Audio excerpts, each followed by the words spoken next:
Raise your hands in the air. Feel like me.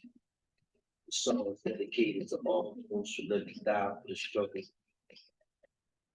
Panthers, the children of the Panthers, all those who strive for free minds, free souls, free violence, and free health, love, love. Love is the end to the revolution.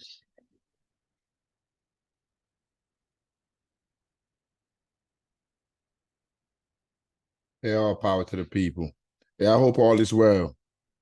How's everybody doing? Everybody's good? Doing well, comrade. All power to the people. Yo, All power.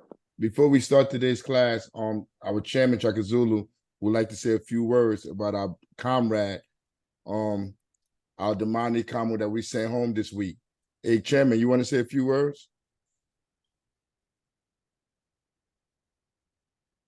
Oh, the chairman having technical difficulties too.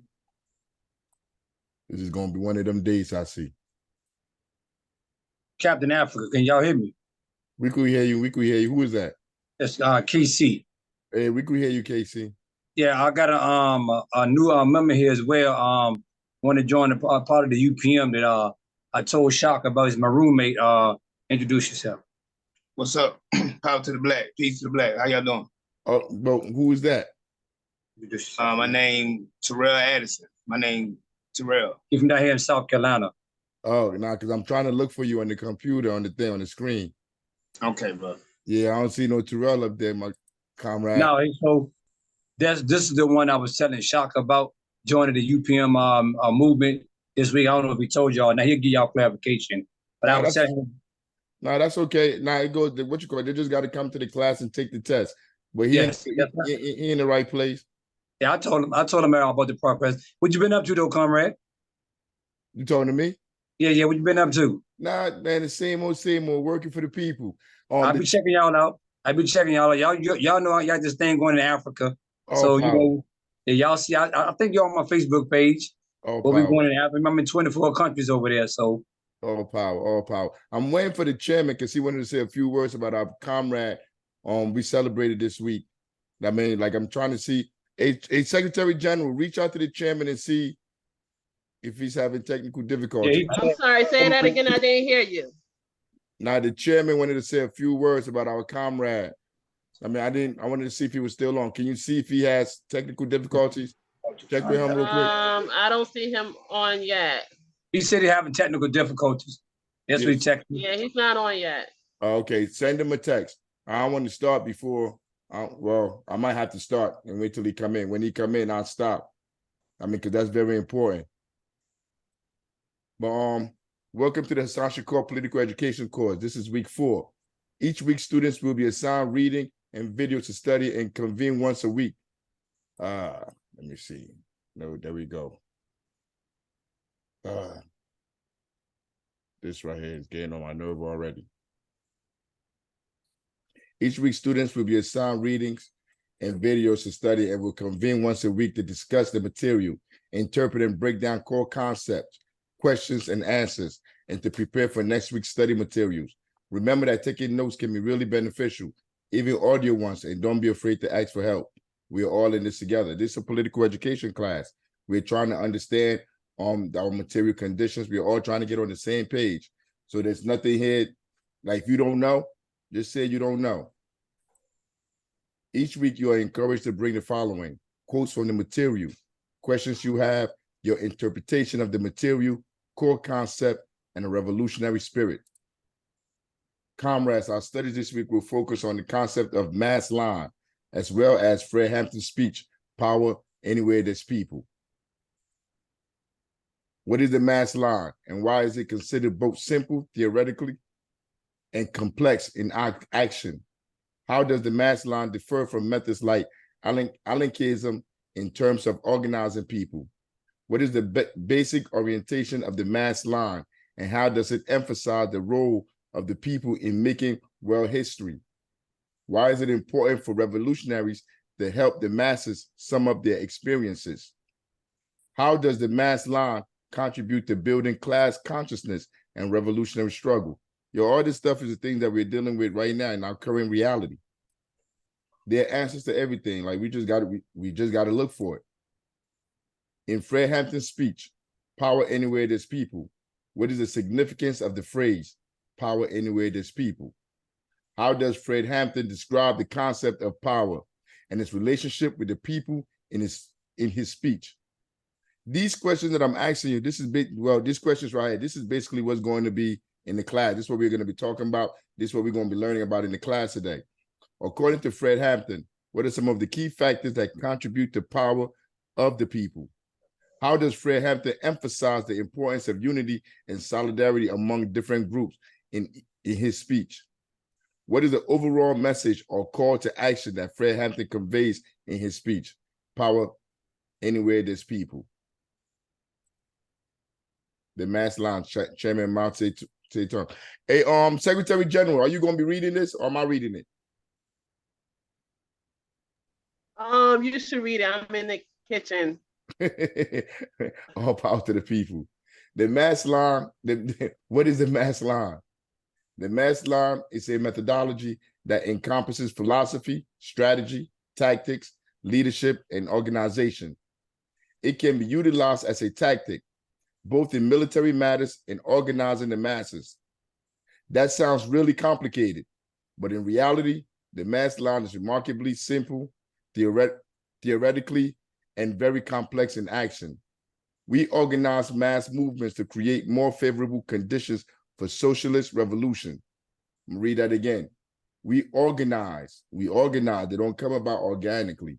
We organize mass movements to create more favorable conditions for socialist revolution. You there, Chairman? I thought I heard you. But how revolutionaries organize people is very important. I heard Comrade, all power to the people. All power to the people. No, I started it off by saying you wanted to mention a few words about our comrade, Aldemani Camus. No, so if you want to say a few things, you could go ahead, Chairman. All power to the people. I definitely wanted to say something, and Sister Tanya, her brother, definitely wanted to speak as well. I think she's logged back on. But the only thing I can say is what Huey P. Newton said about George Jackson. Al-Damani was my hero. He set a standard for prisoners, political prisoners, for people. He showed the love, the strength, the revolutionary fervor characteristic of any soldier for the people. He inspired prisoners, whom our leader encountered, to put his ideas into practice. And so his spirit became a living thing. Today, I say that although Damani's body has fallen, his spirit goes on because his ideas live. And we will see that these ideas stay alive because they'll be manifested in our bodies and these young Panthers' bodies, who are our children, who are also giving birth to future generations of revolutionaries. So it is a true saying that there will be revolution from one generation to the next. This was Damani's legacy, and he will go on. He will go on into immortality because we believe that the people will win. We know the people will win as they advance generation upon generation. What kind of standard did Al-Damani set? First, he was a strong man without fear, determined, full of love, strength, and dedication to the people's cause. He lived a life that we must praise. No matter how he was oppressed, no matter how wrongly he was done, he still kept the love for the people. And this is why he felt no pain in giving up his life for the people's cause. Even after his death, Damani will be a legendary figure and a hero. Even the oppressor realizes this. To cover their murder, they did not print the brother's death in their media. But we know, and the people know, that truth crushed the earth shall rise again. And so that's all I wanted to say in eulogy to my great comrade. And I feel like we sent the brother away as a revolutionary, as he lived his life. The values that he embodied in the prison yard, as he taught and educated other prisoners,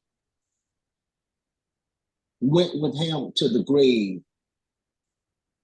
And that's the way he wanted to live and die, as a revolutionary.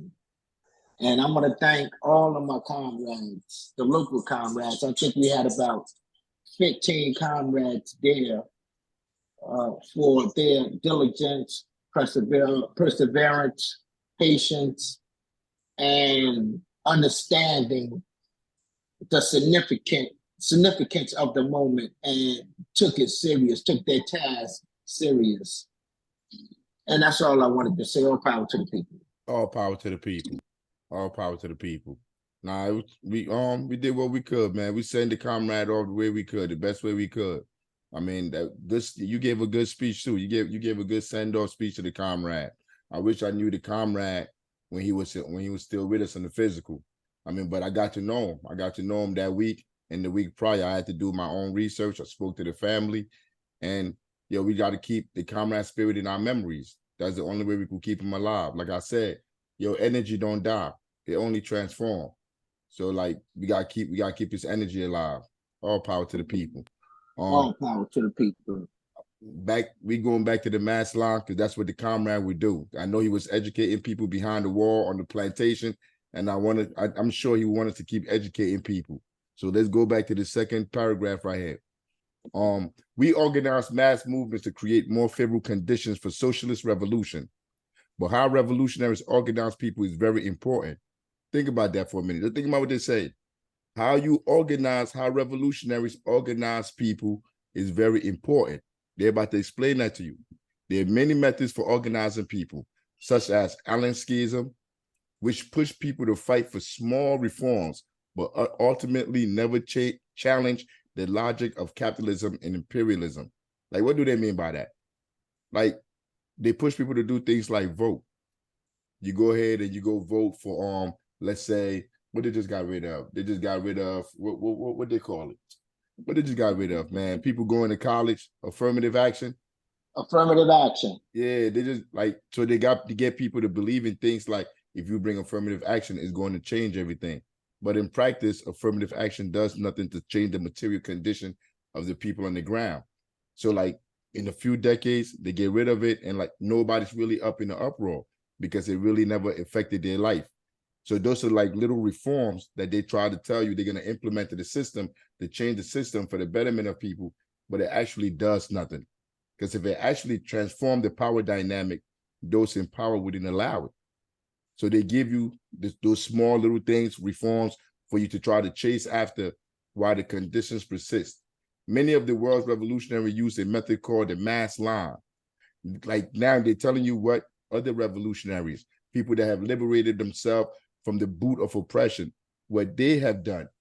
I'm gonna do it and read again. Many of the world's revolutionaries use a method called the mass line, which was developed by Mao Zedong, but has been a principle of the communist movement since Karl Marx. The basic orientation of the mass line is that, as Mao said, the people and the people alone are the motive force in making of world history. This is more than a statement. It is an outlook, meaning that as revolutionaries, we draw upon experience of people and aid them in liberating themselves. You draw on the experience of the people there, and you can't make them liberate themselves. After they become conscious of what's going on, who's oppressing them, you stand by them while they liberate themselves. The mass line is not only a tactic applied to mass movements, it is also an important tool for revolutionaries to prepare the minds of the masses for the revolutionary transformation of the society. We learn from experience, both directly and indirectly. And the way we do this is by summing up what we have learned. This happens by writing a description of what happened, what the group did, etc., as well as a good point about the experience and the improvement that will be needed. And finally, in an overall assessment.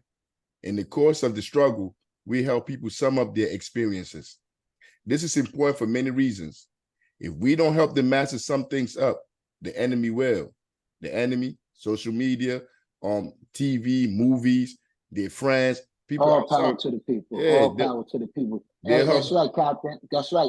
I wanted to expand upon that passage right there because it's so profound as a educative motive force in the revolutionary struggle. What I mean by that is, you finished, Captain?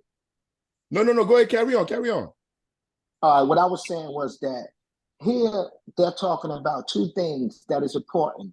One, if we don't educate those individuals that are ill prepared, don't have an understanding, let alone a sympathy for the revolutionary movement, then the enemy is going to come in, give them information that will paint the movement in the bad light. And that can happen amongst brother and brother, sister and sister, organization and organization. But if we are dignified, if we are a beacon on the hill from which others can emulate us, it'll be hard for the enemy to say these people are bad. Because anytime the enemy say anything against us, what do you think the people is going to say? They're going to say, no, they feed us. No, they help us get back in our house when the slumlords kick us out. No, they come to the jails when the pigs knock a brother or sister in the head. The Panthers are there. And so that's the kind of mass salon that the comrade is talking about, where you don't necessarily have to speak for yourself all the time. It's your actions. So when the enemy say Captain Africa is a bad person, his actions in serving the community will speak for itself. And that's very important, man, to understand. All power to the people. All power to the people. Nah, like that's what we live by. Your actions determines who you are. You could walk around telling people you're a good person all day. You go to church, you do this, you do that.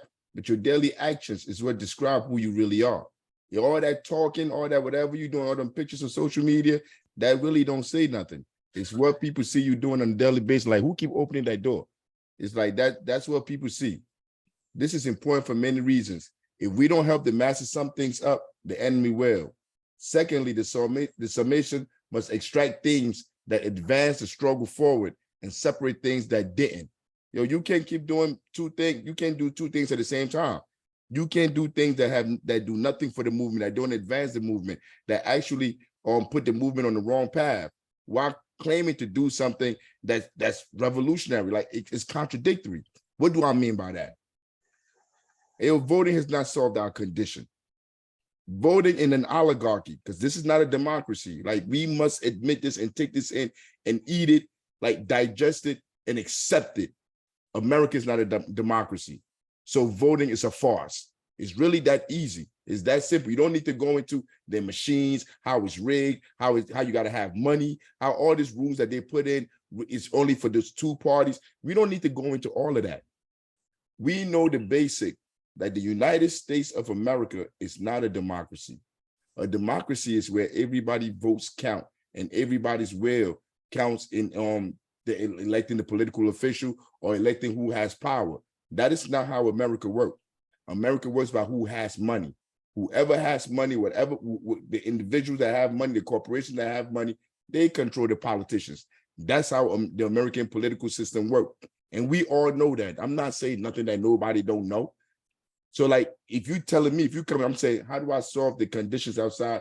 They're kicking everybody out of their homes. People can't afford to live. People not making enough money. And then you come to me and you tell me, you're African, we should go vote. I'm gonna look at you like you're a traitor. I'm gonna look at you like you're a sellout in the Uncle Tom, or you're ignorant and you don't understand what's going on outside. And I'm not going to listen to you. The mass line is going community to community, organizing people that understand this is not a democracy, and then finding solutions on how we solve our issues through the people. This is all with goal of building class consciousness and contributing to ever more militant and revolutionary struggles. Leadership is again needed here. it doesn't mean we do the actual work of summation for the masses themselves, but rather we assist them. Summation must be collective, not just based on opinions of the advance of any given movement. Oh, my bad, any given moment. Now, like, look at what they're saying again. Summation must be collective. Like, I can't make you believe nothing. Nobody can make you believe anything. We got to be working together, not just based on the opinions of the advanced of any given moment. It's not based on our opinions, my opinion. Your Pantherism is dialectic. This is history. We're showing you what happened in the past, who has used this method to be able to liberate themselves. Now, you can look at the science for yourself and decide whether you want to deal with it or not, but we're not here to give you our opinion. The mass line is a strategic Marxist method for building an organic relationship between masses of people, organized in different forces among the disorganized. Like check this out. The mass line is a strategic Marxist method for building an organic relationship between the masses of people, organized in different forces among the disorganized. Like, that's deep right there. Like, you got to go into the communities and find people that are organized, surrounded by an entire population of people that are disorganized. You have to find those people to work with. This is not easy work. Yeah, we know what we must do, but this work is not easy at all. This is lifetime work. This is a way of life. And the leadership of a revolutionary organization fighting for revolution. That means, above all else, capturing the imagination of the masses for a remarkably better world free of oppression. What we do, pig patrol. We go outside with pig patrol, and like the last time we did pig patrol, the young comrade that was in the car was like, yo, I just saw y'all at the basketball game, because we also do sports and stuff in the community. I mean, but by him seeing me, and he saw me at the basketball game, that I was out there at the basketball game, and he see us doing on pig patrol, like, it opens up his eyes to like, yo, this is not scary. This is not dangerous. Like, I shouldn't be afraid of these people. I mean, like, but you have to show people. Understanding how oppression works is an important step in ending it. Our work must point towards socialist revolution, towards overturning our common oppressor and working to build a new socialist world out of the ashes of the old. The mass line is an integral tool in that. Like I said earlier, none of this stuff we're doing, we're guessing. It's scientific. Our work must point towards socialist revolution, towards overturning our common oppressor, working to build a new socialist world out of the ashes of the old. The mass line is an integral tool in that. You have to go back and study what other people do. And like, the mass line is integral, because like, you cannot, everybody's not gonna wake up one day and they just understand what we need to do to be able to alleviate our oppression. It doesn't work that way. You have to go in those communities and organize those people. You have to physically go in there. If you got to knock door to door, go door to door, you must do it. If you got to have meetings, see, that's what really activism is. Going where the people at, meeting the people where they're at, and organizing them where they're at. Deputy Chair Fred Hampton. All power to the people. All power. The speech, I think the speech about the, come on, let me see something. Oh, let me bring it back. Let me bring it back. Yeah, we about the speech that he gave. It's not going to be Fred Hampton. It's going to be some of, like, 3 of the comrades, young comrades that are part of our party. They're going to be, excuse me, they're going to be telling us what Fred Hampton said, because each of them took a part of it and they did a little video of the speech. But in the speech, Fred Hampton is explaining to you how power, where there's power, where there's people, there's power. Basically, that's what it is. Power anywhere there's people. Wherever the people are at, wherever you have people, there's power, because power at the end of the day is in the people. And what does he mean by that? If we removed all our kids from these schools, they have no power. If we stop entertaining the industries, if we all wake up tomorrow, if we are all organized and we all wake up tomorrow and we say we're not going to their job, they have no power. Their power is within us, but we are not organized as a people. So because we're not organized, they're leading us by the nose. They're doing whatever they want to do. Everybody's scared about their paycheck. Everybody's scared what's going to happen if they don't go to work. So everybody goes to work. But to change that, you got to organize the people. You got to go speak to them. So what does organizing the people look like? It's a whole bunch of people that work for this corporation. You sit in there, you organize, we sit there, you have meetings. What are we going to do? We're not getting no paycheck. If we walk away from the job, we're not going to get no paycheck. How are we going to pay our bills? We strategically come up with a way to be able to do that. It may take 6 months to a year to organize those people that are in that industry on how they're going to survive once they walk away from that job. Then you have to, first you got to meet all these people. You got to know these people. You got to build relationship with these people. That in itself is organizing, meeting the needs of those people. Then the final stage is the walkout. The walkout is not the organization. The walkout is not the work. The walkout is the end tactic that the people organize or using to be able to deal with the imperialists. It's really All basically power to the people. all power. It's really basically that simple. I mean, but they never talk about that. No mainstream activists like Al Sharpton, all these people, they tell you about how you do this thing, how you organize yourselves. All they tell you is to go vote blue, vote for the Democrats. The Republicans tell you to vote for the Republicans. The Democrats tell you to vote for the Democrats. And then you get all these shows on mainstream TV, all these shows on independent media telling you to go vote. It's all a hustle. They're all hustling us because they understand all that voting does nothing. What this week, what were they talking about this week? How the Supreme Court is corrupt, how the Supreme Court is being paid off. They bought Clarence Thomas, Alito. They even brought back, what's her name? Ruth Bader Ginsburg, how she was a crook. Go back, go Google it. Supreme Court taking money from imperialists, from oligarchs, and you're gonna see the report come up there.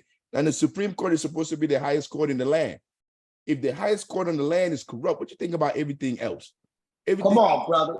Come on, brother. Tell the truth. All power, like everything else is corrupt. And then this is in the spirit of our brother, Al-Damani. I mean, because this is what the brother realized. This is the final step that he came to realization. Like, yo, all these people are crooked. I mean, there's no negotiating with these people. Yo, it takes courage to get to that space where you understand, like, you cannot negotiate with these people and you take matters into your own hand. I'm not mad at the comrade. All power to the people. All power to the people. They be saying rest in power. These are the people that's supposed to rest in power. You need to go look up. If you don't know the comrade story, you need to go look the comrade story up. But you look at the comrade story and you see what people that are done playing around are capable of doing. I mean, so like if we understand all these systems are not working for us, what's the point of participating in them? But I'm about to play the video. The first video is from my brother Gio. I think he goes to school in Connecticut, and he's going to give us the first part of the speech. How are you with his people? How are you with his people? Let me give you an example of teaching people. Basically, the way they learn is observation and participation. You know, a lot of us go around and joke ourselves and believe that masters have PhDs, but that's not true. And even if they did, it wouldn't make any difference.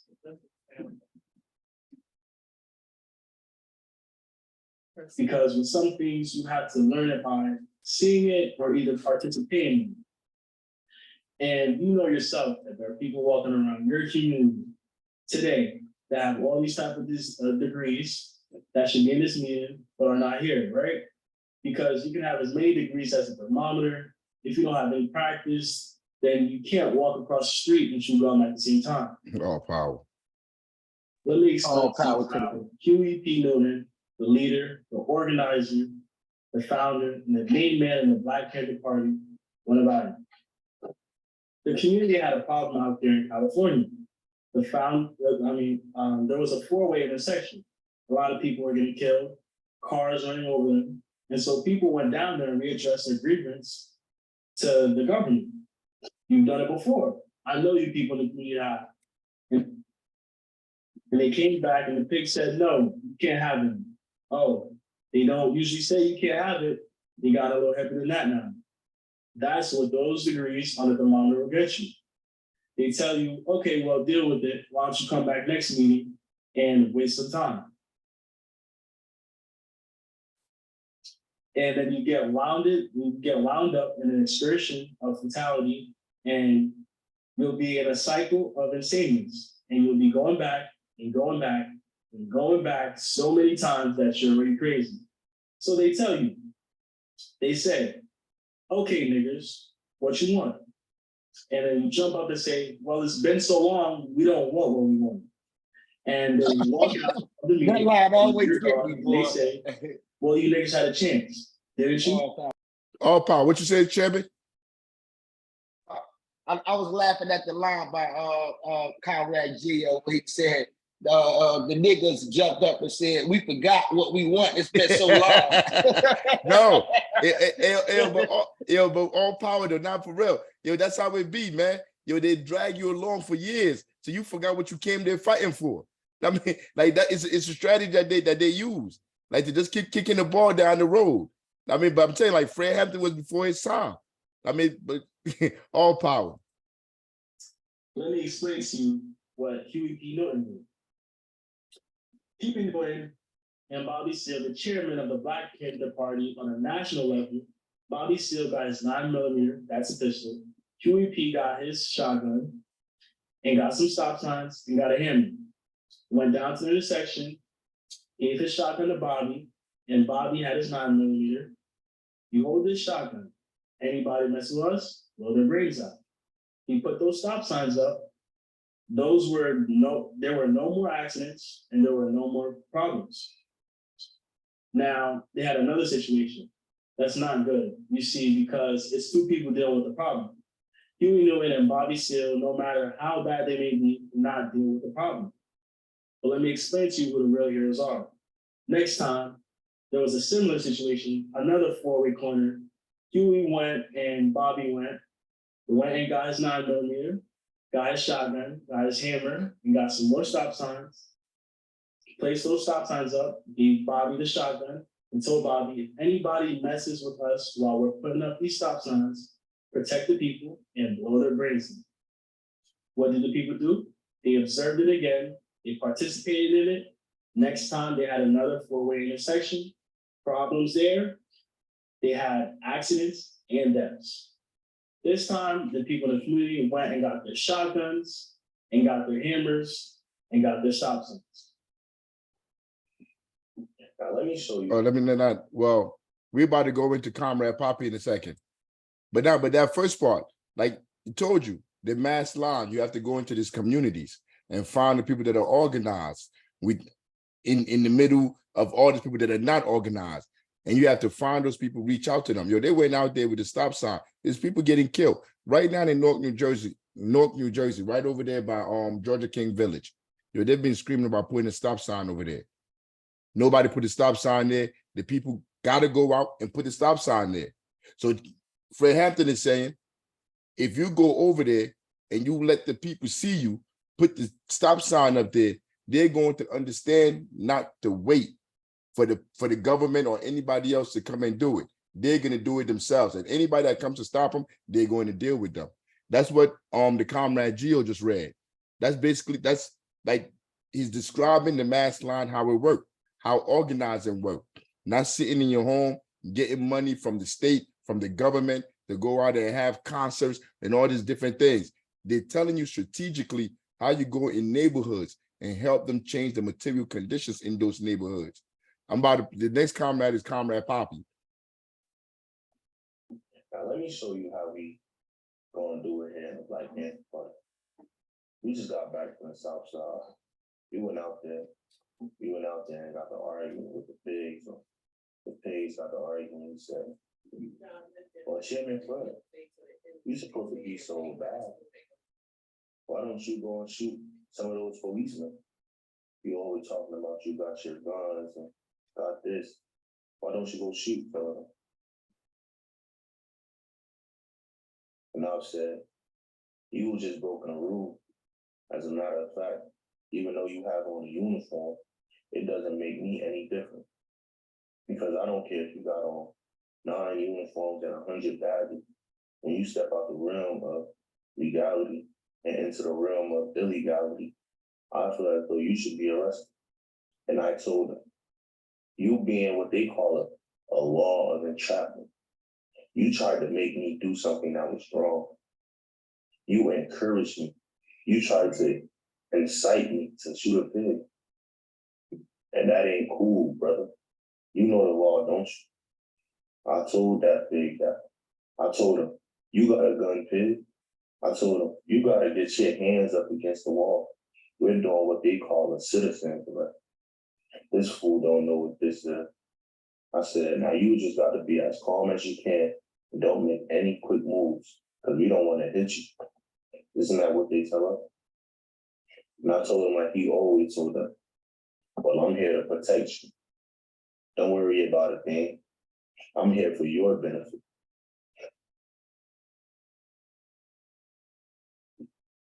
And what happened?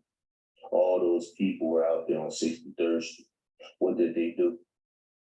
They were around there laughing and talking with me while I was making a rap. They looked at me while I was rapping and heard me while I was rapping. So the next time the pig comes on 63rd Street, because of the thing that our Minister of Defense calls observation of participation, that pig might be arrested by anybody. But what did we do? We were out there educating our people. How did we educate them? Basically, by the way people learn, by observation and participation. And that's what we're trying to do. That's what we've got to do here in this community. And a lot of people don't understand, but there's 3 basic things that you've got to do anytime you attempt to have a successful revolution. A lot of people get the word revolution mixed up, and they think that revolution is a bad word. Revolution is nothing but like having a sore on your body and putting something on that sore to cure that infection. And I'm telling you that we're living in an infectious society right now. I'm telling you that we're living in a sick society right now. And anybody that endorses integrating into this sick society before it's cleaned up is a man who's committing a crime against his people, against any people, against the people. If you walk past a hospital room and see a sign that says contaminated, and then they try to lead you into they try to lead people into that room, either those people might be dumb, you understand? Because if they weren't, they'll tell you that you are an unfair, unjust leader that does not have your followers' interest in mind. And what we're saying is simply that leaders have got to become, and we've got to start making them accountable for the things that they do. They're going around talking about so-and-so to Uncle Tom, and so they're going to open up a community center and teach them what Blackness is. And this nigga is more aware than me and Malcolm X and Martin Luther King and everybody put together. That's right. They're the ones that are most aware. They're most aware because they're the ones that's going to open up the center. They're going to tell you where bones come from in Africa, and that can't even pronounce. They're telling you about Chaka, the leader of the Bantu freedom fighter, and Jomo Kenyatta, those dingo. They'll be running all that down to. They know all about it.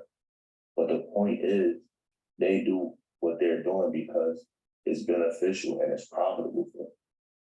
You see, people only get involved in a lot of things when it's profitable. We've got to make it less profitable. We've got to make it less beneficial. Yo, like your politicians in the city. Your people are starving outside, so they go outside and set up tables and they give people food from the corporations because they know the people are starving. They're getting paid from the government to starve the people and make the people homeless by gentrifying their community. But they come out and they lie to them to tell them they're going to give them $1 houses. Yo, think about that for a second. Yo, there's gentrification going on all around this country. People are being made homeless every day. And then the city government, the mayor comes out and says, yo, we're going to give people in Newark $1 houses. Yo, that doesn't even make any sense. But people dumb. They're dumb, and they're going to go over there and they're going to say, this is our leader. And they're going to go over there to go get the $1 houses. And we're still sitting here. Nobody has a $1 house. It's like, but they don't get it.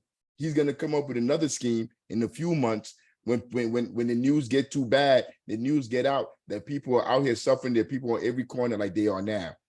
They're gonna come up with another scheme, and people are too dumb to get it. That's why they say the mass line. You got to go into those communities and find people that are ready.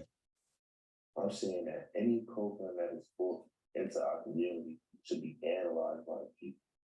It should be analyzed to see if it meets the relevant needs of that community.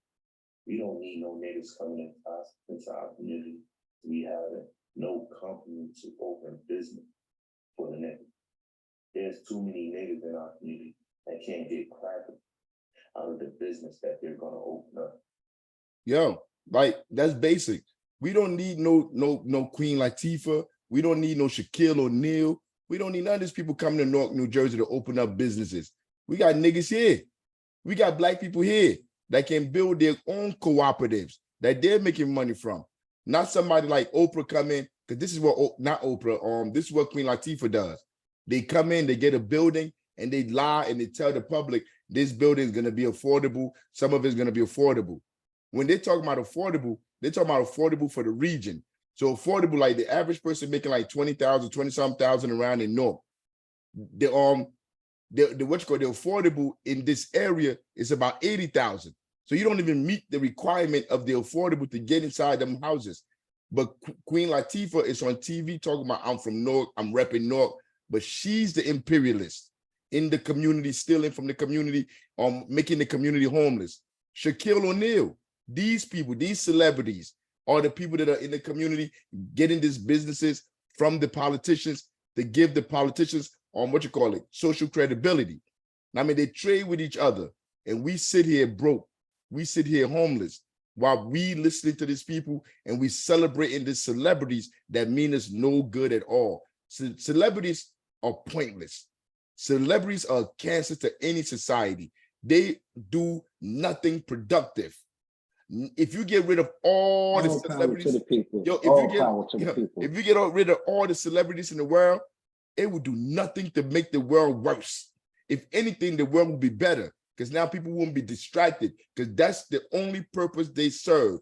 Musicians, athletes, and whatever, actors, whatever role they play in the art field, they're like, yo, I'm telling you, the artistic expression is probably the most dangerous phenomenon in capitalism because it pays these people that are worthless. Real talk. What's his name? Steve Harvey. He's worthless. Steve Harvey's not needed in society. No actor, none of these athletes are needed for society to keep going, for society to maintain itself.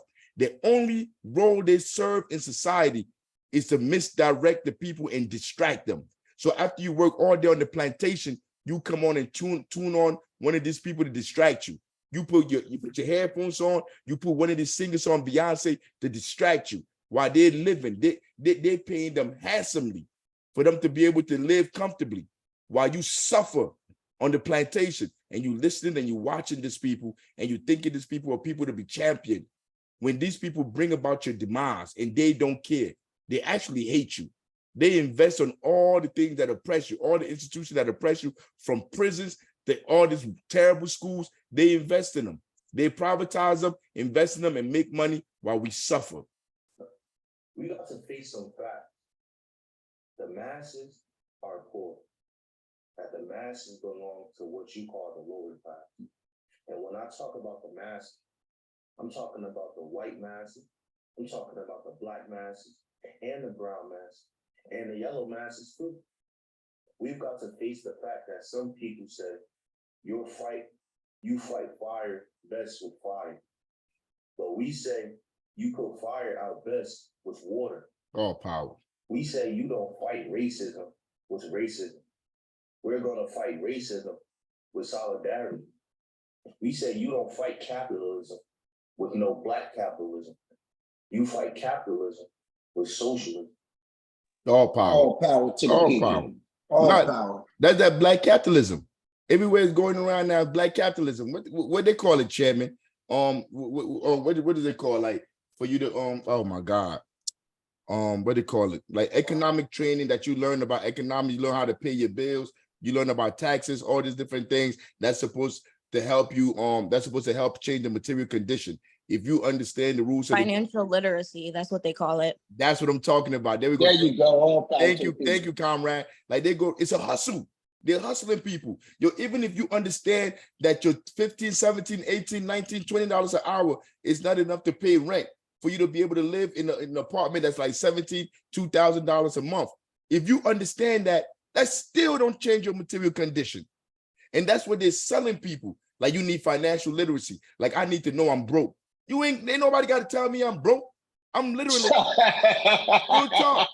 All power to the people. All power. I'm a professional in being broke. I know not to go nowhere if I ain't got no money. I know when I get home to stay in the house to make sure I save some money. Because as soon as I step outside, every time you step out the door, that's money. You get in that car, that's gas. Wherever you stop to get something to eat from, wherever you going, it's all about money. And people stay in their house. They don't travel. They don't go nowhere because it's real out here.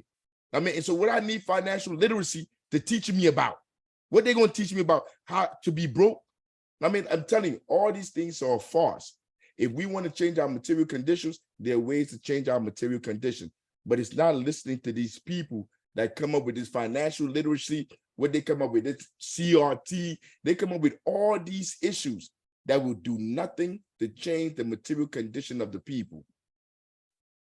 We ain't gonna fight no reactionary pigs who run up and down the street being reactionary. We're gonna organize and dedicate ourselves to revolutionary political power and teach ourselves the specific need of resisting the power structure, arm ourselves, and we're gonna fight reactionary pigs with international proletarian revolution. That's what it is. That's what it has to be. The people have the power. It belongs to the people. Nah, it's right there. He explaining it to you. I mean, you can't just run around just fighting the pig. Like it got to be organized. You got to show the people how to do it. You just can't go outside just acting like you're gonna like they always all this stuff. Like they say everything is common sense. Like you fight fire with fire. Nah, common sense is not common. Common sense is actually ignorant because you learn that shit from common ignorant people. Nah, you don't fight fire with fire. You put fire out with water. You can't fight capitalism like white capitalism, white supremacy capitalism. You cannot fight them with capitalism. You don't have enough money. You don't have the money. You don't have the influence. You haven't bought off all these people in the institutions that they've created for them to be able to keep that power, to keep that money. You can't fight them with money. You fight them with people power. You remove the people from them and they have no money. They have nothing. Without the people, nothing gets done. Nobody makes a buck. If that's the biggest power we have as people. And we have relinquished that power because we've forgotten, not that we've forgotten, we've been brainwashed. We've been brainwashed on a daily basis to forget the power that we have because they don't want us to know the power that we have. They divide us, on stratify us under sexual, under gender roles, under all kind of things like class. They separate us amongst all these lines. And we don't understand all we need to do to take that pot, to take everything on the table is to come together as a people, organize together as a people to take that whole pot. We don't have to give them nothing. We have to understand very clearly that there's a man in our community called a capitalist. Sometimes he's black and sometimes he's white. But that man has to be driven out of our community because anybody who comes into the community to make profit off the people by exploiting them can be defined as a capitalist. We don't care how many programs they have, how long a dashiki they have, because political power does not flow from the sleeve of a dashiki. Political power flows from the barrel of a gun. It flows from the barrel of a gun. A lot of us running around talking about politics don't even know what politics is. Did you ever see something and pull it and you take it as far as you can and almost outstretches itself and goes into something else? If you take it so far that it has two things As a matter of fact, some things, if you stretch it so far, it'll be another thing. Did you ever cook something so long that it turns into something else? Ain't that right? That's what we're talking about with politics. Politics ain't nothing. But if you stretch it so long that it can't go no further, then you know what you got on your hand. You got an antagonistic contradiction. And when you take that contradiction to the highest level and stretch it as far as you can, stretch it, you got what you call war. Politics is war without bloodshed, and war is politics with bloodshed. All power to the people. Let me expand upon that right quick. Hold up. You know, I am a student. Oh, it's the video? Oh, I apologize. Go ahead. Who's studying economics. I'm also a comrade of the new African Black Panther Party.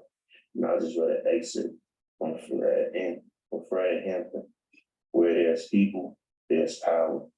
All power to the people. All power to the people. What you want to say, Chairman?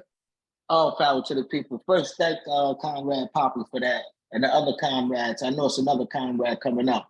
Politics is war without bloodshed, and war is politics with bloodshed. This is very important to understand, because when you look at your condition and you see the people who have been deprived, starved, beaten down, and the political machine that's in place is responsible for that deprivation. They're looking at their situation and saying that the kind of politics that they're practicing to resolve the contradiction is in step with keeping the system in power. And so that means politics has reached its limit with respect to these people's understanding. So it's necessary for someone to come there to deepen it, to say, well, politics does have its limitation.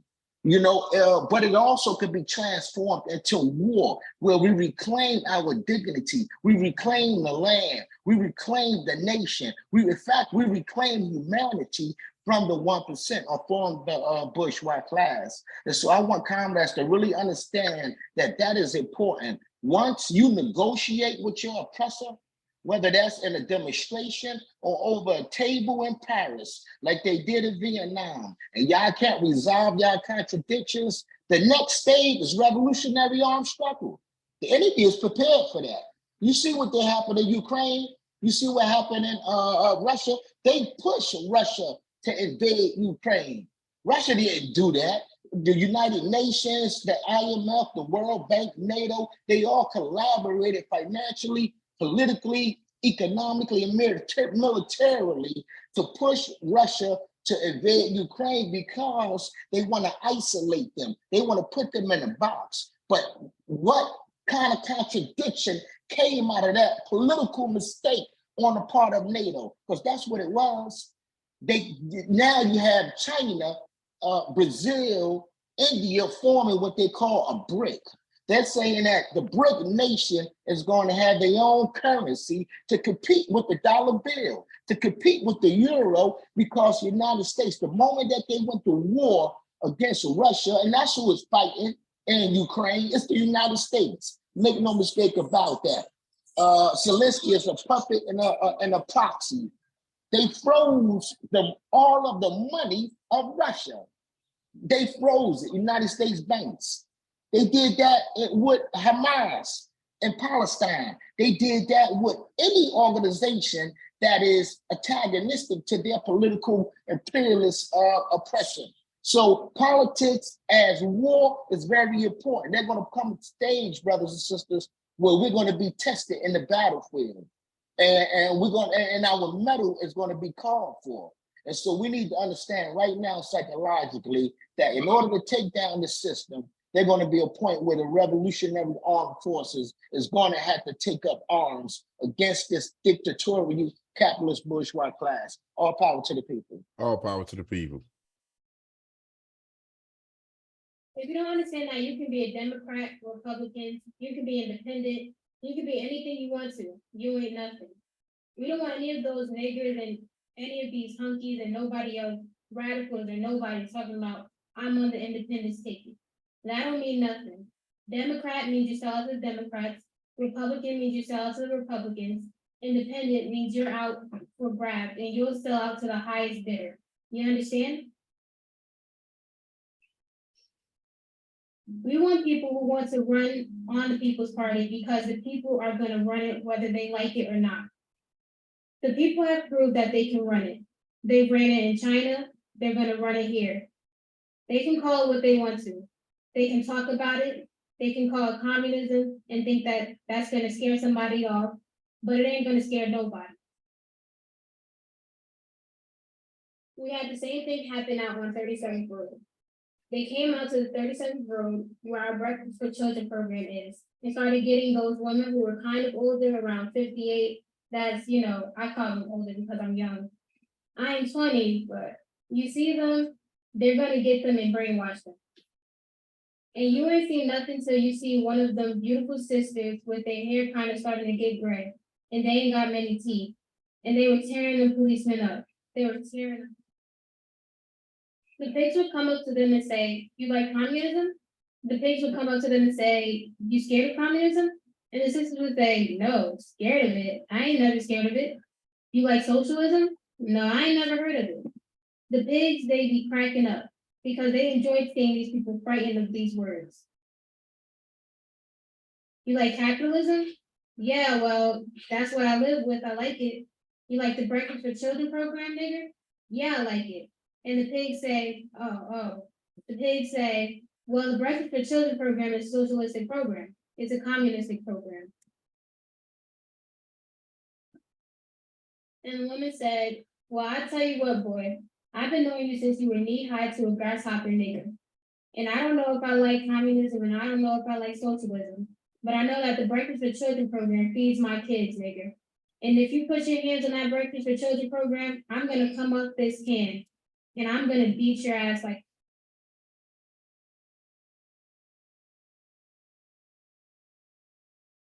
That's what they be saying.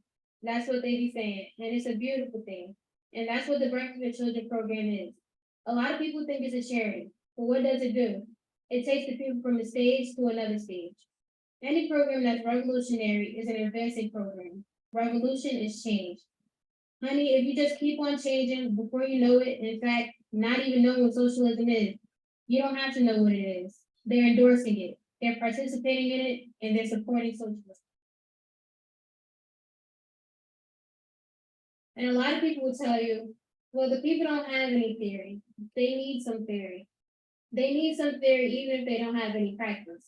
And the Black Panther Party tells you that if a man tells you that he's the type of man who has you buying candy bars and eating the wrapping paper and throwing the candy away, he'd have you walking east when you're supposed to be walking. If you listen to what the pigs say, you'd be walking outside when the sun is shining with your umbrella over your head. And when it's raining, you'll be going outside, leaving the umbrella inside. That's right. You got to get it together. I'm saying that's what they have you do. Now, what do? We say that the Breakfast for Children program is a socialistic program.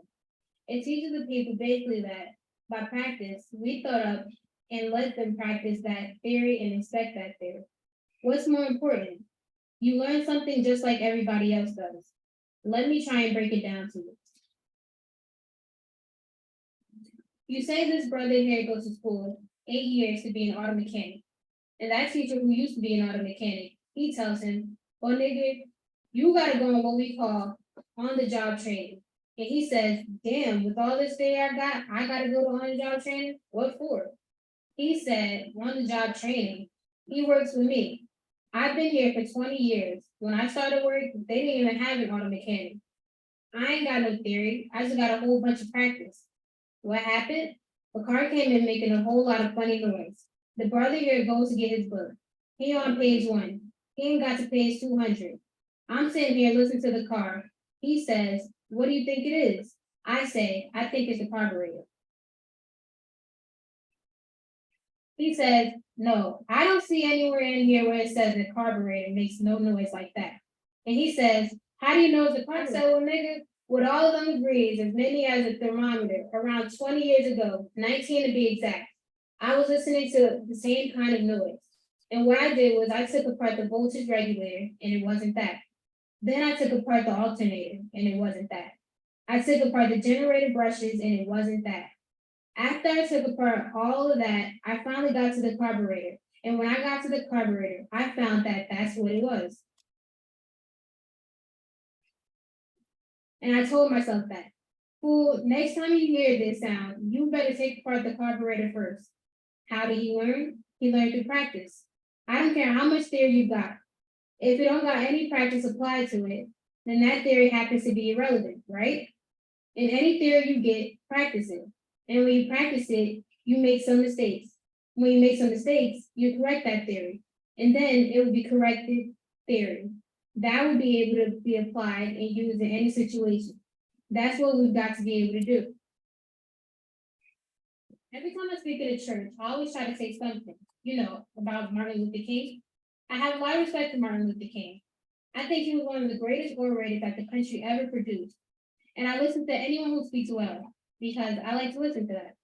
Martin Luther King said that it might look dark sometimes, and it might look dark over here on the north side. Maybe you thought the room was going to be packed with people, and maybe you thought you might have to turn some people away, and you might not have enough people here. Maybe some of the people you think should be here are not here. And you think that, well, if they're not here, then it won't be as good as we thought it could have been. And maybe you thought that you need more people here than you have here. Maybe you think that the pigs are going to be able to pressure you and put enough pressure to squash your movement even before it starts. But Martin Luther King said that he heard somewhere that only when it's dark enough, you can see the stars. And we're not worried about it being dark. He said the arm of the moral universe is long, but it bends towards heaven. We got Newark in jail, Eldridge Cleaver underground, and our Prince Bunchy Carter has been murdered. Bobby Hutton and John Huggins has been murdered. And a lot of people think that the Black Panther Party in a sense is giving up. But let us say this, that we've made the kind of commitment to the people that hardly anyone else has ever made. We have decided that although some of us come from what some of you would call petty bourgeoisie families, though some of us even one day aspire to be petty bourgeoisie, some of us could be in a sense of what you call the mountaintops. We could be integrated into the society working with people that we may never have a chance to work with. Maybe we could be on the mountaintop, and maybe we wouldn't have to be hiding when we go to speak in places like this. Maybe we wouldn't have to worry about court cases and going to jail and being sick. We say that even though all of those luxuries exist on the mountaintop, we understand that you people and your problems are right here in the valley. We in the Black Panther Party, because of our dedication and understanding, went into the valley, knowing that the people are in the valley, knowing that our plight is the same plight as the people in the valley, knowing that our enemies are on the mountaintop. Our friends are in the valley, and even though it's a nice place to be on the mountaintop, we're going back to the valley. Because we understand that there's work to be done in the valley. And when we get through with this work in the valley, then we go to the mountaintop. We're not going to the mountaintop because of capitalism on the mountaintop. We're going to the mountaintop because there's a motherfucker on the mountaintop that's playing king, and he's been bullshitting. And we got to go to the mountaintop, not for the purpose of living his lifestyle and living like he lived. We've got to go up to the mountaintop to make this motherfucker understand, God damn it, that we are coming from the valley. I'm Patience Lewis. I'm a member of the New African Black Panther Party, and I'm a student at Seton Hall University. All power to the people. All power to the people. Yeah, let me say something before we go into the review time real quick. They're talking about theory and practice. In theory, when people are getting kicked out of their homes and they're getting notes on their doors every day that they come home from work, like you work like 10, 12 hours and you come home from work and the landlord put a slip on your door telling you that you owe all this money, that you need to leave the you need to leave the premises, and they're going to lock your door. See, this is the normal thing that happened. This is material conditions, the stuff people are going through.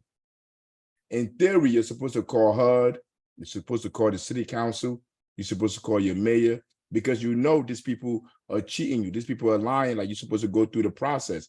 Like, they can't take your rent and double your rent out of nowhere. You know all these processes that they're doing is illegal. So in theory, they tell you go through her, go through all the different institutions or organizations that's supposed to help you, go to legal aid, go to the city officials. And when you do that, those city officials are paid off by the landlord. They gave the landlord that contract and tax abatements for them to be able to get that building. So when you call City Hall, you call the mayor, you call HUD, you call all these different organizations, they're all in cahoots together. You know what the Black Panther Party in Newark do? You know what we did in Newark? What we put into practice? We go over there with black boot, kick the door down and tell them, go back in your home. We're going to fix your lock. They can't kick you out. They got to send the sheriff department here. But the sheriff department is not coming until you go to court. Until you go to court and you have your hearing, whatever. And you know what? While you in court with them, don't pay them nothing. Pay no more rent. Keep all of your money until you go to court, exhaust all of that time, whatever it takes, 6 months to a year. Don't pay them nothing because you're going to court with them. They can't kick you out. And when you're done with that process, that money you saved up, you can find somewhere else to go move at. That's the basic what we tell people. And they get to stay in their homes. They get to stay in their homes. They're not in the streets. They're not homeless. Their children not homeless. They're in their homes. The community is starving. So what did the chairman do? The chairman put together where we could get food in the community to feed the community every other Wednesday in our community. We just had one that passed this last Wednesday. We had chicken, we had filet mignon steak, we had fruits, bananas, orange. We had everything out there. Every two Wednesdays out the month, we out there giving out food. The police are over here harassing people. Who you gonna call? You gonna call the mayor that the police work for? You gonna call the council people that work? No, we go out there, we police the police. When the police grab somebody up, we pull up. We got videos on TikTok, we got videos everywhere. That's what they mean by in practice. In practice, how it works, and in theory, it's totally two different things. So, and we have to understand, we can't go by theory. They could go get all those degrees as much as a thermometer, like Fred said, and that stuff is going to do nothing for the people.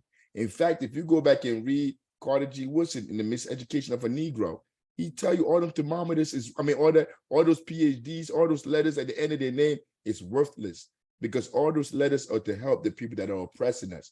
This was Carter G. Woodson. I think 1920 something he wrote that book, Miseducation of a Negro. Out of the 20s or the 30s, he wrote the book. And we're in 2023 still acting like we don't know no better because we're being conditioned to follow these fake leaders, to follow these people that mean us no good. And the mass line is saying we have to go into these communities and find those that are organized, those that are willing to do the work and get together doing the work. Because it's like we know the strategy, we know what needs to be done, but it's not easy. By no means is this easy. The work got to be done. Organizing people is hard. Going into these communities, setting up meetings, going to school board meetings, finding the people in there, in all these different meetings. It's hard. It's time consuming. It costs money. But if you want to change the material conditions on the ground, this is the path you got to walk. It's not going to go vote. All power. Where the questions at? Where the questions at? Community conversation and preparation for next week.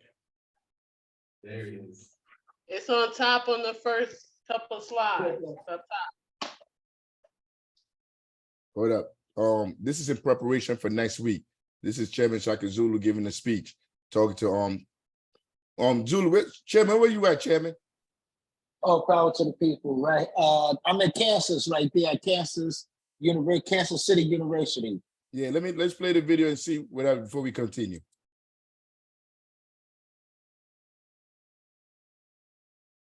There it is. Thank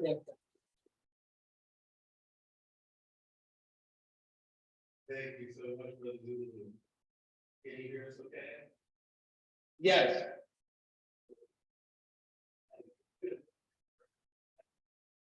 Okay, so yeah, I wouldn't pause that for a second. No, but like when I say, when you got to go into these different communities, like the chairman is speaking to people in Kansas. Like you said Kansas City, Missouri, right? This is a university? All power to the people. All power to the people. Like when we talk about on the mass line, going to communities, going to different places to speak, this is time out of the day that the chairman must set aside to prepare to speak to these people in this community. How was he able to reach out to these people in this community to speak to them? Yo, all of this is work that people don't see, work that they don't give you a paycheck for. Because people act like if you're not getting paid from some white massa, from some corporate massa, like you're not really working. They don't understand working for the people comes with no fee. They don't pay you to do this work. The people that get paid to do activism, watch out for those people. Those people are traitors. The people that are oppressing you will never pay you to liberate yourself. But I'm about to put the video on. I'm gonna play a little bit of it. And once we post the video, this video should be posted by tomorrow.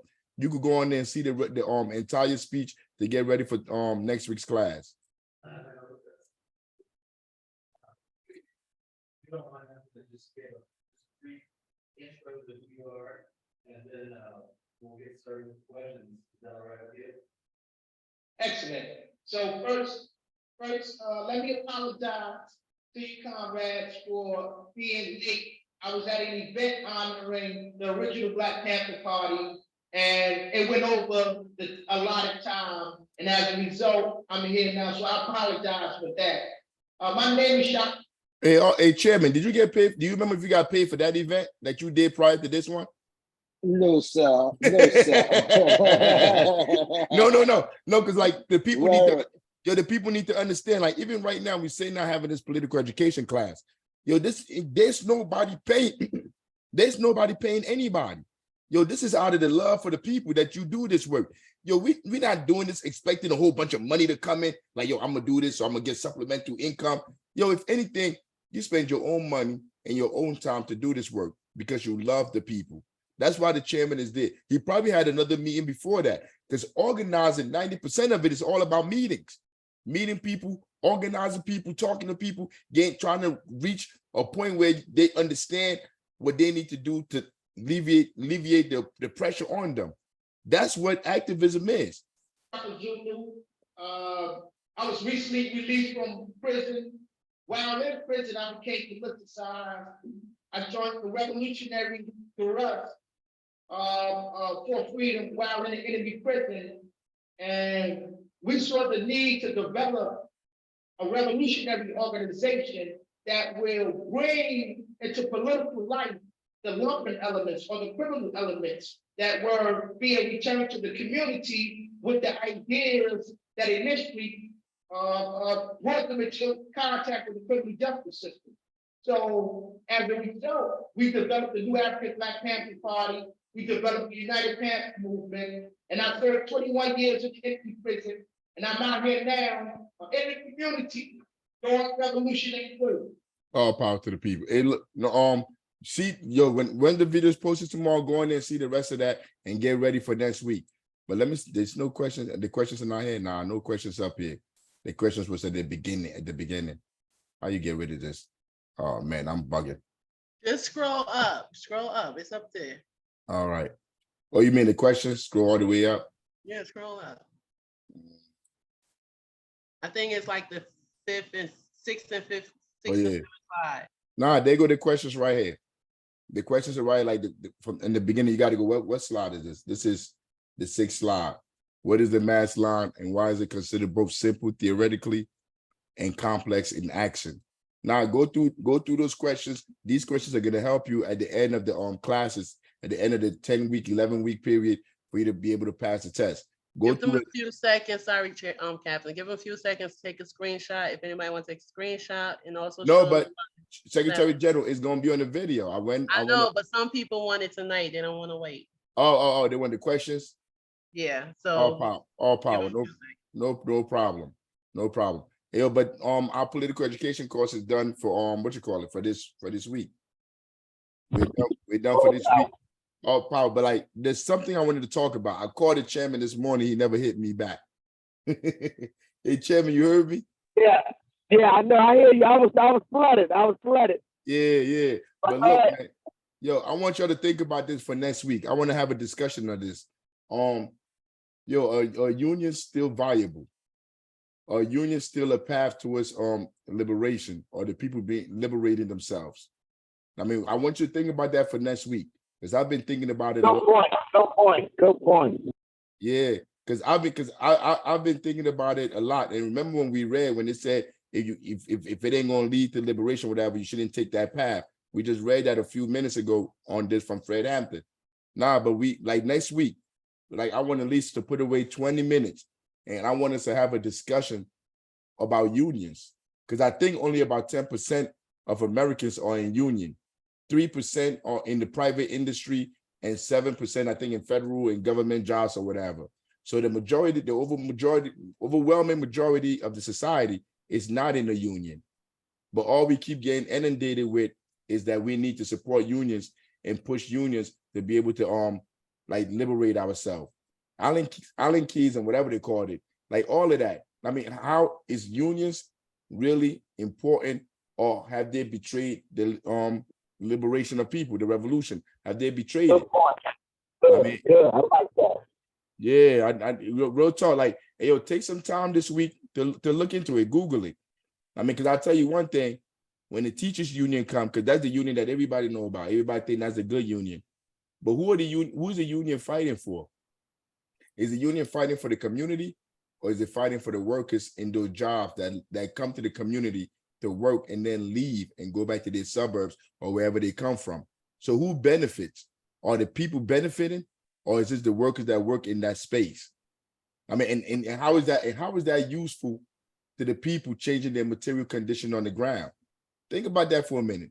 Because I had DeGrasso, that was the name of the union leader in Newark, New Jersey, like a few years ago. He died. He used to run the union. And I remember like telling him, like, yo, all this stuff that you're asking for, all these fights you're fighting for, this has nothing to do with the community. And DeGrasso looked me in the eyes and said, yo, we're not here to fight for the community. We're here to fight for the teachers, for the workers. And like from that, this is like 7-8 years ago when he told me this. And I started thinking about it. And I'm like, are the unions really here for the community? Are they really here to help people? Or are they here to get their little crumbs off that table and keep it trucking? And we watched them bring in the charter schools. We watched the teachers unions bring the charter school, privatize the schools in our community. Remember, I told you only 7% of the private industry is unionized. Most of those charter schools were not unionized. They came into the community, they paid less, they stole from the community, they miseducated the people, but they were still in here because the unions signed contracts enabling them to come in our community. So we really need to have a conversation here about the effectiveness of unions. I mean, but all power to the people. Yo, anybody?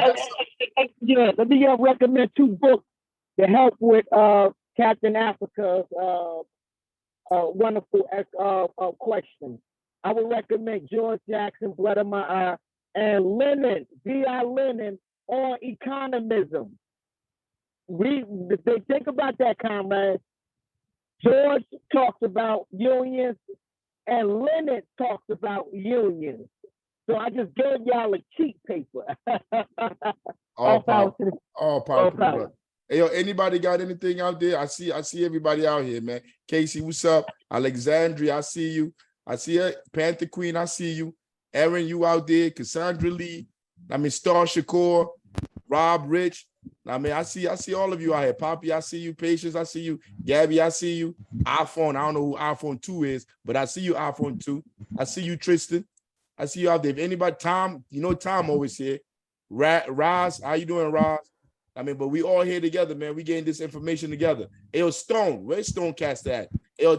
Hey, shout out to Stonecaster for coming out. Stonecaster, and where's the other comrade? Comrade, if you in here, say something. I saw you in here earlier. I mean, they both came out. I'm here. Danny. All power to the people. Yeah, they came out to give our brother a send out, the comrade a send out. I mean, but anybody got something? You got going on one? Oh, you got something, Casey? No, I just want to say I appreciate you, man. Bringing it the mass line and the Fred Hampton speech. My roommate and everything. I'm sort of reciting. I got all the literature. I got the George Fred Hampton speech here, which I'm going to give him to him. That will be part of his study this week. So when he come back next week, he can be able to recite what you talked about. But I'm just, like I said, he's new to this. I'm just sort of gradually politicizing him by way through this class right here. You know, I've been through this process. but you're never too old to learn again. You know, I know all this stuff already, but I'm by you teaching him this. Tell everybody who you are. We say, Chuck. Hey, Say it again.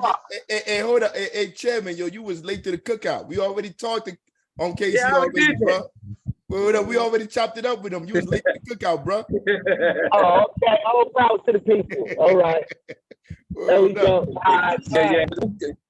Y'all doing great work, Captain Africa and Shock, man. Like I said, you articulated that very well, and I emphasize it to these guys in here on the magnitude of you know what I'm saying, applying the mass lining, unification, and stop letting superficial things divide them and come together as one, irregardless of their background. We all is one, and he'll tell you that.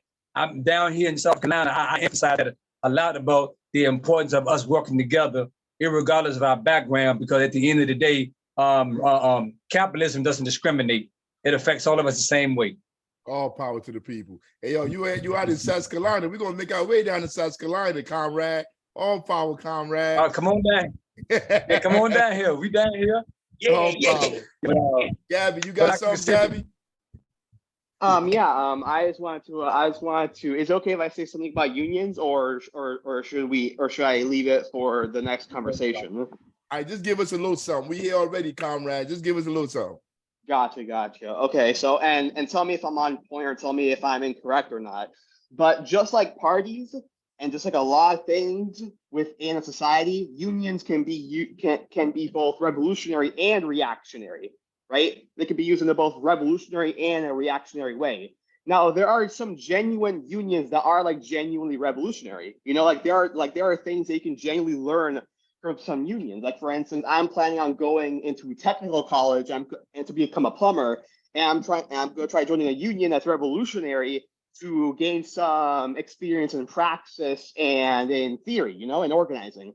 But with that being said, unions only represent a small proportion of the masses, you know? They only represent a small portion of the population. So in general, while unions can be revolutionary, a lot of them are reactionary, especially the ones which are mostly ran by white reactionaries who are paid off by their petty bourgeois overlords, and the primary revolutionary force is going to be the vanguard party. You know, it's going to be the vanguard party that represents the whole of society, not just a small portion of it, but the entirety of the masses. And that's what I want to say about unions. All power to the people. Now we'll get more into it tomorrow, but they're supposed to be having, I think the UPS supposed to be going on strike right now. The actors, the celebrities, the entertainers, they on strike, and like they're trying to get the people to join them on the picket line to fight with them. But yo, real talk, like I told you, yo, this people's jobs is to distract people. Like yo, I see no value in what they do, and that's keeping it a buck. I mean, I see no value in it. I mean, I'm not even beat. I mean, but Tom, you got some, Tom, and then Rob after Tom. Yeah, I just wanted to say to sum up what Fred's saying in the speech. He's saying that politics are really concentrated economics. That the politics of capitalism is all about a small number of people exploiting the masses of people financially. And the socialist politics are about the masses of people dictating to anybody that would try to exploit them. There's the essence of the whole question. If we're strong enough, we can dictate to anybody that's trying to rip us off and make them stop. If we're not organized, then they're going to use politics and war, which is an extension of politics, to take everything we got. All power to the people. All power. That's in a nutshell. Yes, it is. You got something, Rob? You there, Rob? All power to the people. I don't have much. I just wanted to say something that just put more emphasis on the power anywhere there's people. And as as there is a lot of these social forces that are reactionary, it's our job is to try to turn those reactionaries into a revolutionary force. So if there is people within their community that are organized in unions, and they are collectively trying to barter with the bourgeois, what we need to do is intensify those contradictions to a point in which it turns into a revolutionary force, where it gets to a point where we understand and that these people are getting educated to the fact that we know that the conflict between the people and the conflict between the capitalists are irreconcilable, that there's only a certain point where it's going to turn into an antagonism. And that's something that put more emphasis on that we could do the union thing forever and get concessions, but they're going to continuously move the goalpost. This has been going on for hundreds of years. So just to keep educating and agitating and doing our duty as revolutionaries, and that's all I wanted to put out there. So all power. All power. But don't go nowhere, Rob. I want you to think about this for next week when we come and we have the conversation. Like the example I give about the teachers union that came into the community, and when they were having their fight for their contracts, they didn't care about the people that live in that community. So if the people that live in the community went to speak to the unions, they didn't care what the people said, because they were not there to serve the people. They were only there to serve the workers, which 90% of them don't live in that space. So how do you even have a sincere or good faith conversation with people that don't even want to listen to you? You could answer now. You could speak on it now. You ain't got to wait till next week. But if you want, next week, that's what I want to really talk about. So your question is like representatives that are going out speaking for the people and not really speaking for the people. Yeah, like you said, you start off by saying like we have to make those unions revolutionary. We got to go in there and try to make them revolutionary. But I'm saying those unions only care about their workers. Their workers who are the teachers and probably the administration in the school. And 90% of them don't live in the community. But we live in the community because we send our kids to those schools. And when you're trying to negotiate with these unions that are supposed to be with us against the governor, against the state, the people that don't want to pay them, the people that's making the classes small, the people that's closing schools, when you're dealing with the unions and they don't care about the community, like how do you even speak to them? How do you even have a conversation with them? Because they don't want to hear from the community.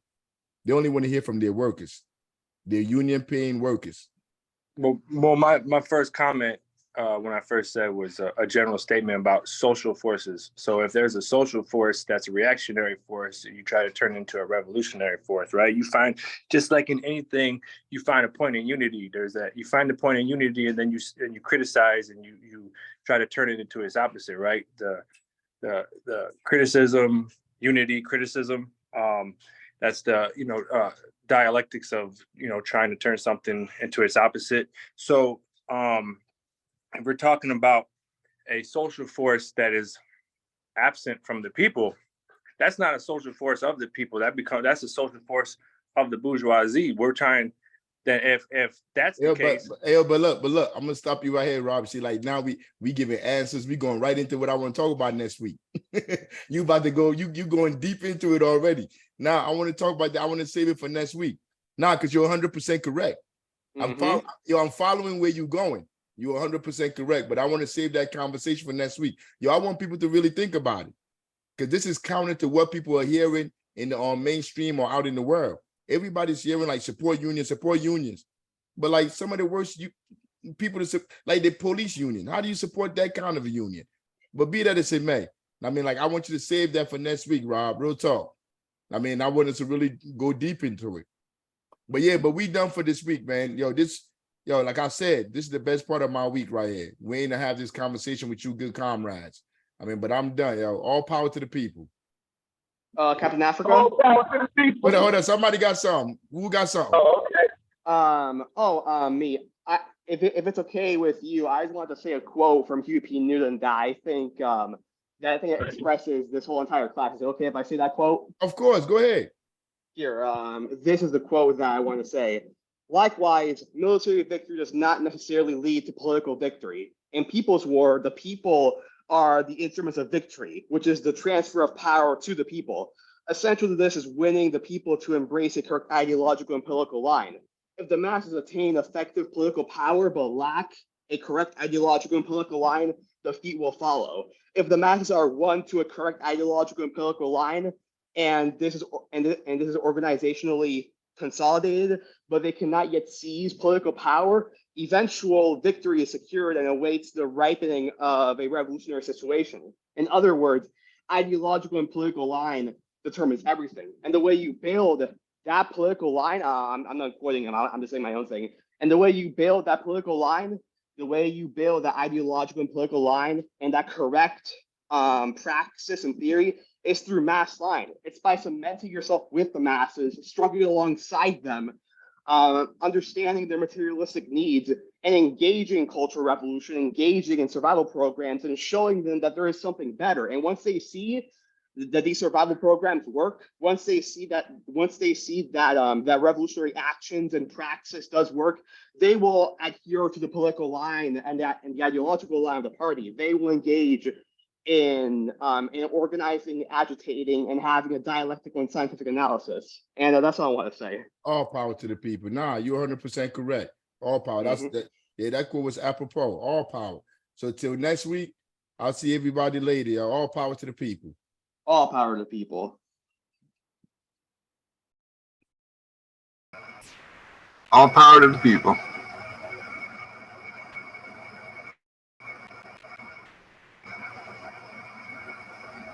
All power to the people. All power to the people. All power to the people.